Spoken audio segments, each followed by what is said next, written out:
Hey guys, back out here in the hangar, and in the background you can see I'm continuing to work on my wing and, sticking my arm way in there and doing the work, and I thought I would talk to you a bit about that. Alrighty.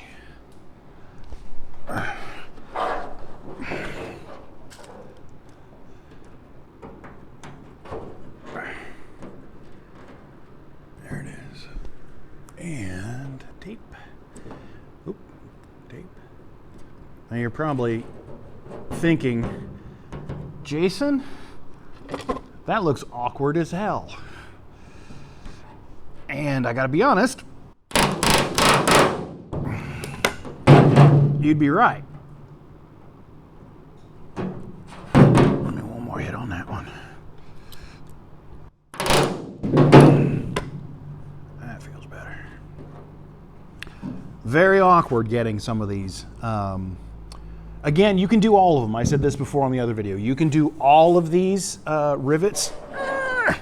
You just have to kind of be a bit of a contortionist. Ironically, the hardest ones to get are right up here. Just because you're so far from this hole and from that end, so they're a little awkward to get. You end up kind of working like this, and that's just, not comfortable. You could probably replace a couple of these with some Cherry Max pull rivets and you'll be fine. If you can't get them, like if your arms aren't, monkey long like mine are, that's an option. So, but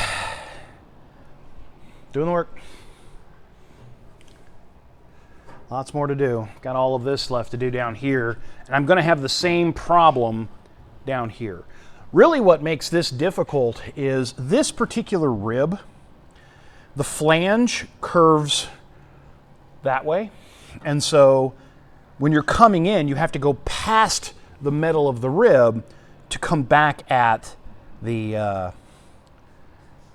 rivets. I guess that's the one thing I wish they had changed, is this one rib.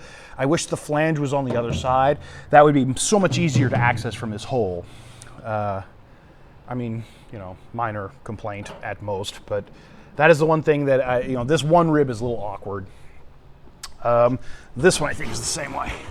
No, see, this one isn't. This one is this way towards the hole. So yeah, I don't know why they did that with this one rib, which just feels like it's backwards. I don't know. Anyway, back to it.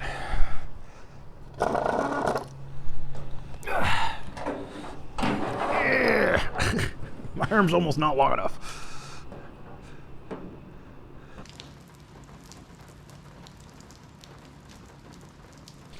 And just like that, on this glorious but rainy day, I've got the wing closed. It's all closed up. I've not done the little panels yet. I've got to do a bunch of dimpling around these and put the nut plates on so that I can, officially close it. But the skin is on, it's done. One thing I talked about before, and I still recommend it, adding some sort of flexible tubing, whether it's this shark bite stuff or the other various conduits. I recommend doing that, but the one thing I would also recommend is I put them low. This is the bottom of the wing. I put them low on the wing, put them high on the wing, because this particular conduit right here, which runs the length of the wing, was really in the way.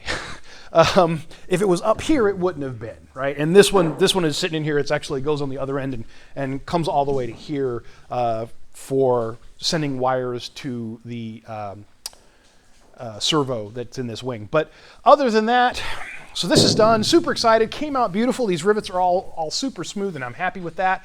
And I've started putting on the various other accoutrements to, get them out of the way. I've had my aileron and a flap just on the floor for like 3 years. So it's, so I'm probably putting it, fixing it to it just to get it up out of the way. And then as you can see on here, I've put on my zip tip, or I'm starting to put my zip tip back on the other wing. And, after it fell, and getting it all fixed and everything. So put it back on, and now I'm going to work on this zip tip to get it on and basically get them mirrored so that I can officially say my wings are done, which they are not yet. So that's where I'm at. That's what I'm doing. And yeah, super excited. Lots of work today. It is Veterans Day, by the way. Thank you for all my veteran friends out there. Thank you so much for your service. I really appreciate you. I know that sacrifice meant a lot to most Americans, whether they say it or not. It certainly meant a lot to me. So thank you so very much. All right, now I'm going to get to work.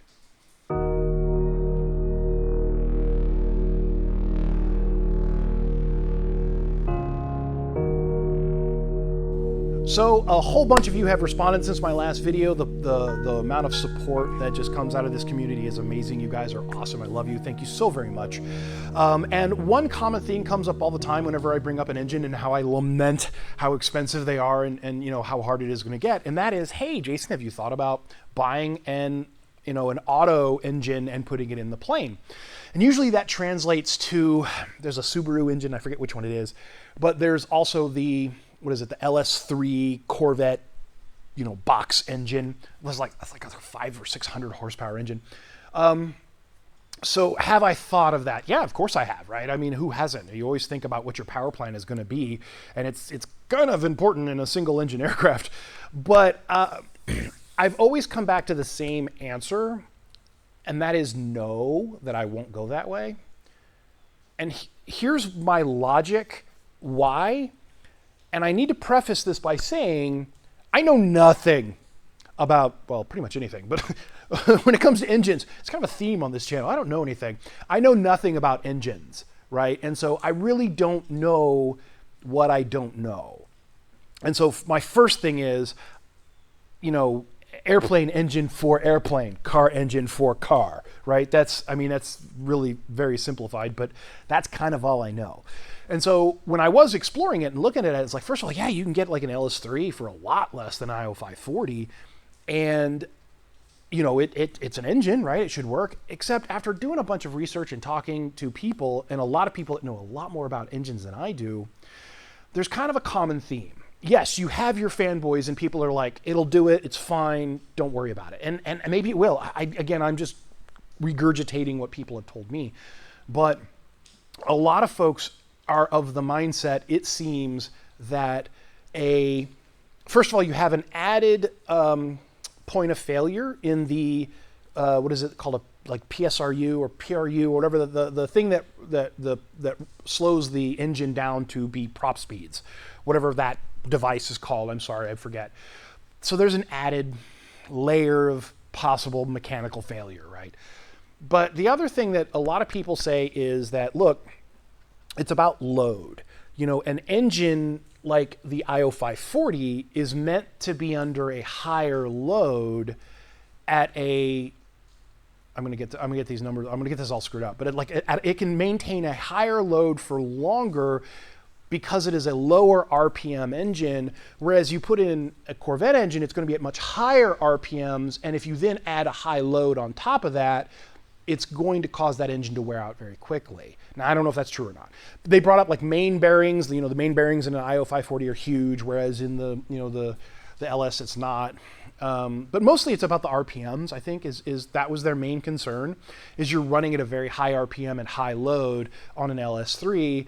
And a car doesn't really do that. If you're driving your car down the road at 80 miles an hour or whatever, it's not at 100% load. Whereas when you're flying, your engine's always at 80, 90, 100% load. So that was what people always told me. Again, I could be completely wrong. I could be totally off base. And if I am, comment down below and educate me, because hey, maybe it is an option. But from what I have seen and from what all of the mechanically inclined and the people that are engine savvy, they've all been like, no, it's not a good idea.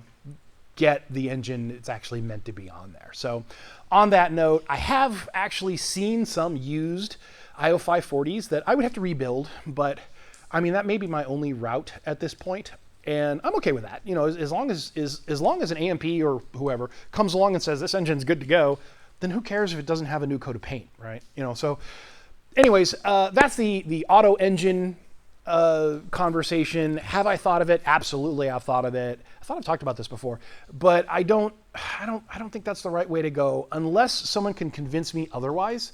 Every time at an Oshkosh or at Son of Fun, there's always that guy out there with a LS engine on a stand, and it looks great.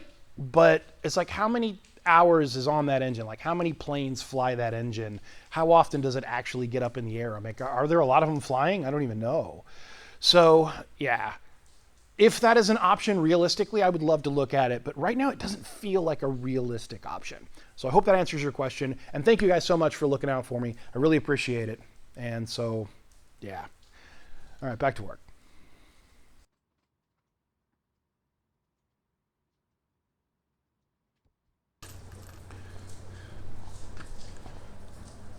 So I'm working on these access doors.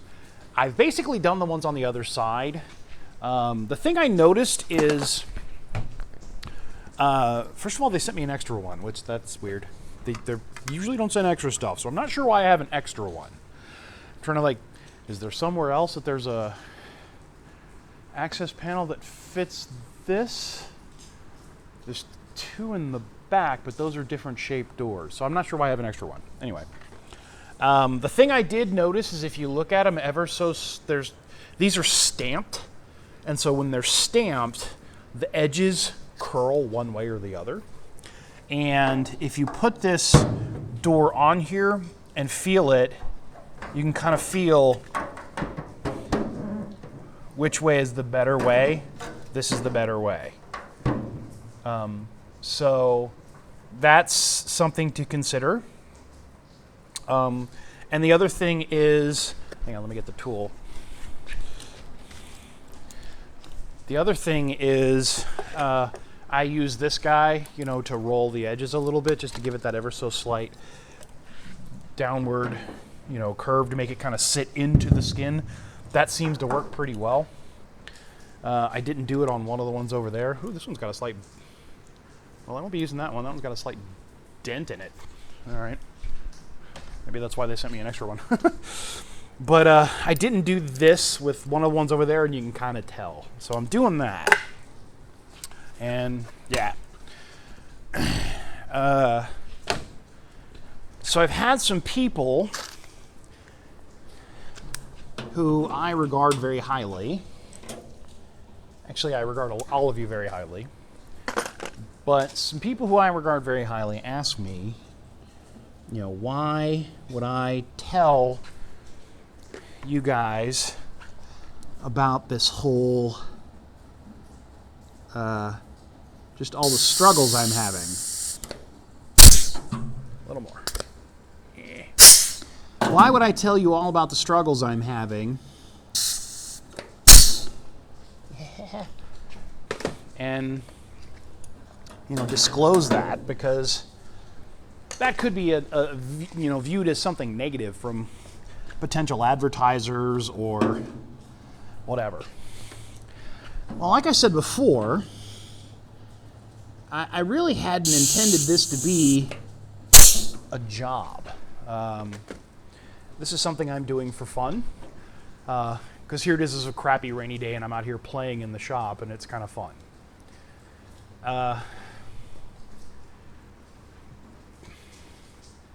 But my goal was always to be brutally honest about this process and this experience. The good and the bad, right? I'm showing you the good and the bad. And there are times when I'm having a blast. And there are times when I'm not, you know? And I think that's something that we all will go through when we build. I have to think, if you don't go through that, you're not human. That's with anything, right? I mean, you come out in some project, whether it's building a plane or working on a car or working on your house, whatever.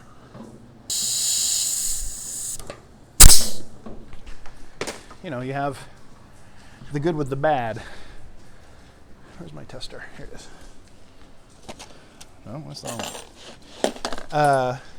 So that's why I disclose that. That's why I talk about, I'll find it later. That's why I talk about all the things, even the things that are, you know, kind of negative. Because, you know, if I don't, you may not know. And I'd rather you make an informed decision. I still say this is not a hard process. It's a long process. It's not a hard process. It's just a money-intense one. If you like building stuff, I'm telling you, if you like building things with your hands, this is the way to go. A couple of you were telling me that I should just go get my AMP. Yeah, right quick. Just right quick, get my AMP. I don't think that's a right quick. I think that's one takes years. But I don't know how hard it would be. I know a lot of you are actually AMPs. And you know, I've talked to a few of you about what that process is like. And I don't know. I think it's like with programming. So with programming, oh boy, that is in the way.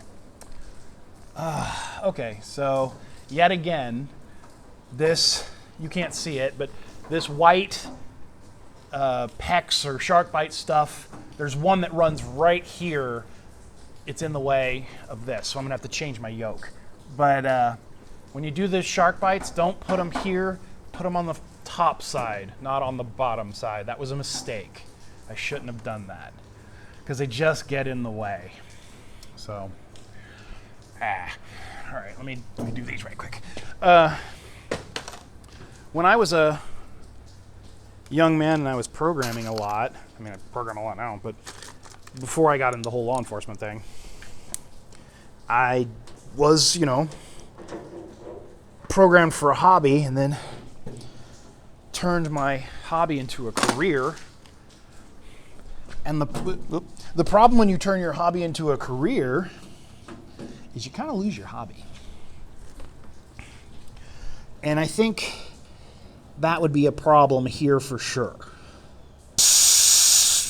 I think I would very quickly, I don't know, maybe not.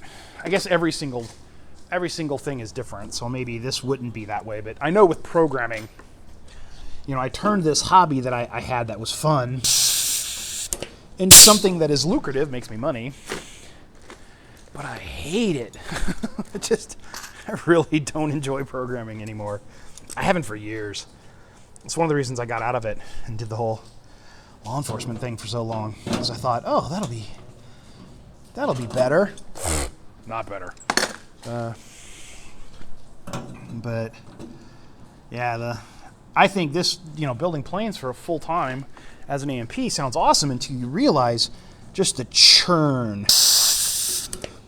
You know, if you're maintaining some fleet of aircraft, I have to think you're probably doing, you know, I don't know, several a day, you know, depending on what you're doing. And it's probably endless. Like, there's probably never downtime. All right, I have to change the yoke to do those. So now I need to dimple these. Ooh. Do I have the other yoke? If I can get the shorter yoke in here. Let's see.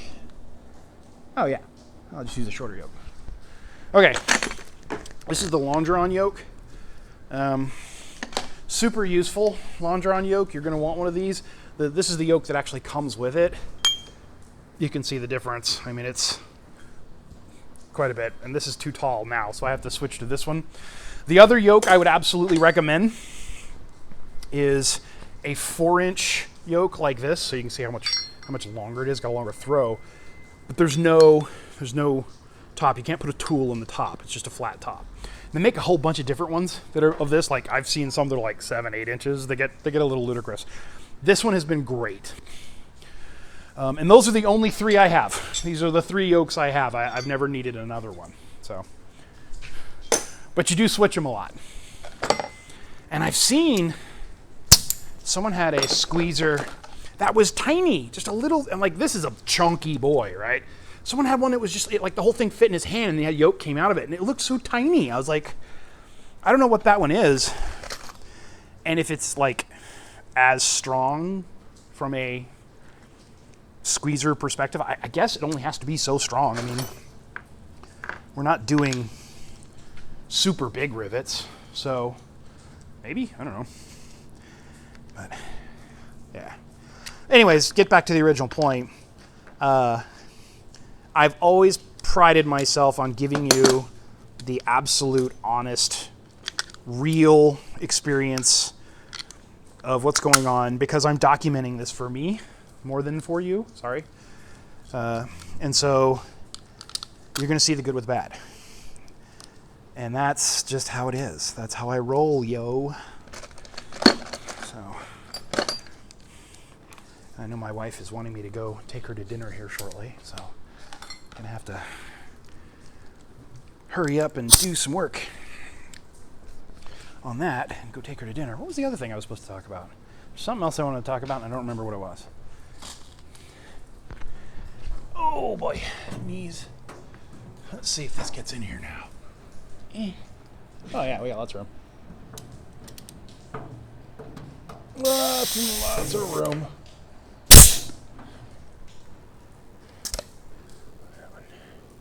Let's run that again.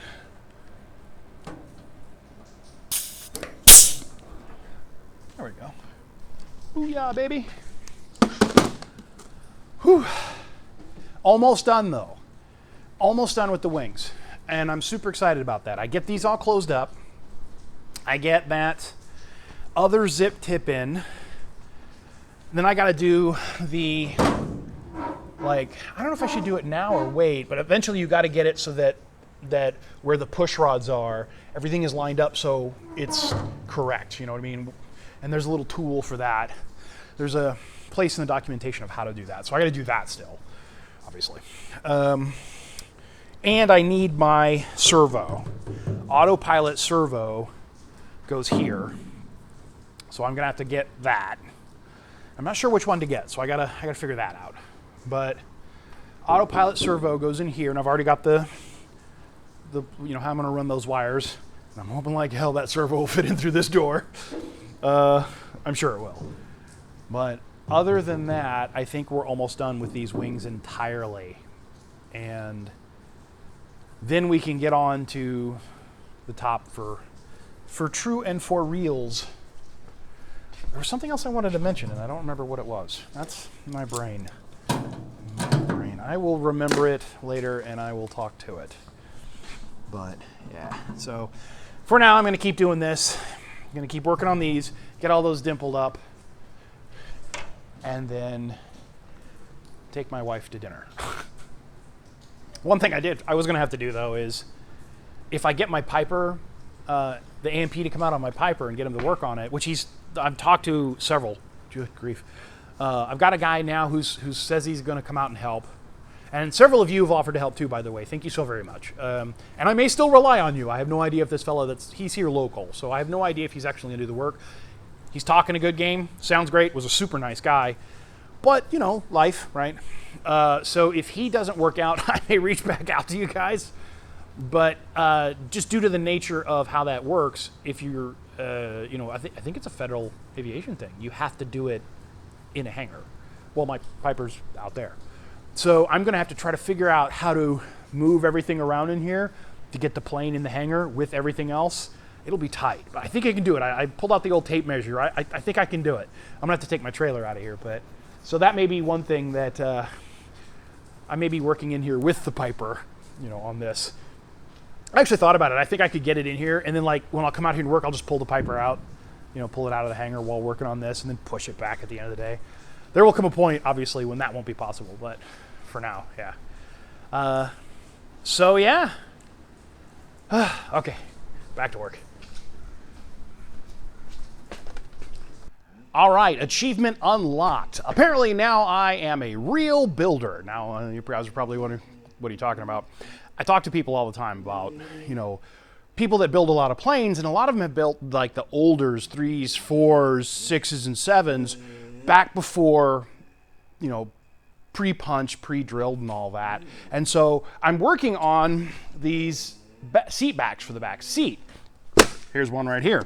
And one of the things I'm using is a rivet fan. So a rivet fan is a very clever way to allow yourself to control the spacing between rivets. And you can just, by simply pulling apart or pushing it together, you can have a very even set of rivets. And well, that's something I had to use to make this work. Pretty cool. I always wanted a rivet fan, so I got one at Oshkosh. One thing I will say on these Seatbacks, it does talk about, this one's not fully assembled yet, that one is, but it does talk about, on the plans it says that there are 4 rivets that you have to countersink, and it says see figure 1 for the indicated 4 rivets, and figure 1 doesn't actually indicate which 4 rivets. It's these 2 and these 2, and it's basically the 426 rivets, and I'll show you in an overlay exactly which 2 it is, or which 4 it is rather, per side.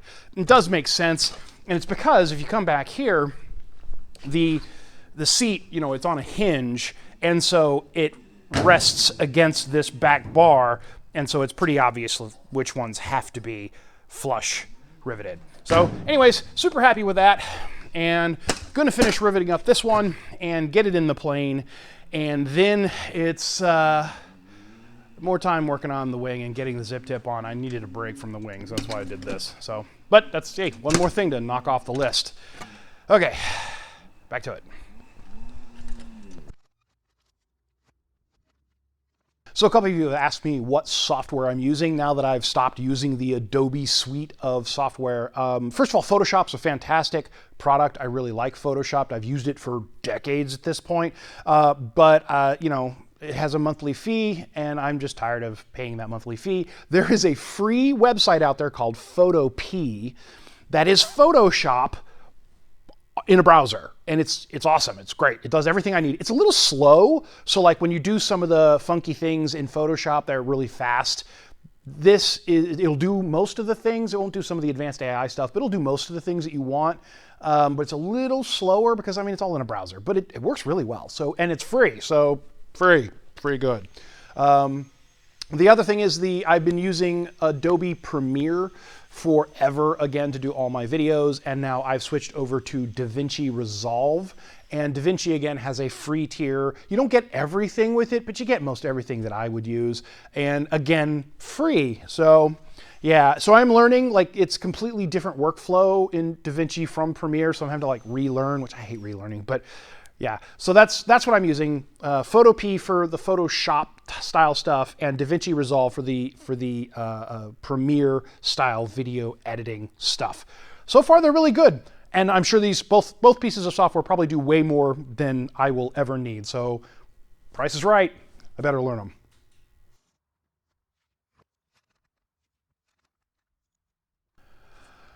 Okay, guys. Well, that's where I'm going to end this one. Kind of on a somber note. So, just got word and saw the footage of the horrible accident that happened in Dallas this weekend, where we lost a number of our fellow aviators. That sucks. And specifically with the aircraft involved, I've actually been up close and personal with that aircraft, and so that's a horrible tragedy. And my heart and feelings go out to the friends and family of those individuals that lost their lives. Don't have all the details, and let's not rush to judge. Horrible accident, and all we can do is just mourn the terrible loss to the community as a whole. So anyway, with that though, thank you everybody. Really appreciate everything that you're doing. I'm gonna get back to it. I'm gonna jump off of those back seats and get back to the wings, try to get those fully realized so that I can, give the thumbs up that we're done finally with the wings, and then get to working on the top and continuing to work on all the fiberglass on that, which sucks. Do not like that. Other than that, I guess that's all I got. Guys, if you like what I'm doing on this channel, if you hit like and subscribe, I really appreciate it. And if you really like what I'm doing, if you jump over to the Patreon page for $1 a month, you can help finish this airplane with me. So thank you much. See you next time.